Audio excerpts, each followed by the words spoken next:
When I was growing up, my parents drilled into my sisters and I the use of ma'am or sir when addressing someone older than us. I still remember the eyebrow raises we'd get when we'd just say, yeah, and how quickly we'd immediately correct ourselves to, yes, ma'am.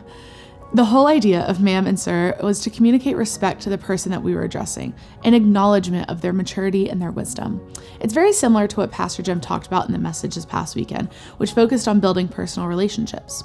Now, one of the big things that stuck out to me was how this piece of advice is supposed to be applied to everyone, not just those who we're close with. Respect. The advice comes from a man named Paul who wrote letters to his younger mentee, Timothy. In Paul's first letter to Timothy, found in the New Testament of the Bible, we read this: "Never speak harshly to an older man, but appeal to him respectfully as you would to your own father. Talk to younger men as you would to your own brothers. Treat older women as you would your mother, and treat younger women with all purity as you would your own sisters." The respect here is freely given, not earned. It's to treat those you interact with the same kindness and honor that one would typically give a parent. Paul's advice here goes a bit deeper, though, into this idea of purity. Basically, Paul is saying that we're to interact in such a way that is above reproach and without blame, to treat people not as objects to further our gain, but instead as family. Take this advice and apply it to your life today.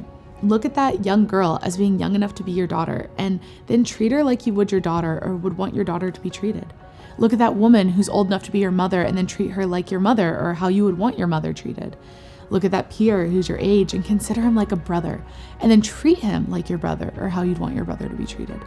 Look at that man old enough to be your father, and then treat him like your father or how you would want your father to be treated.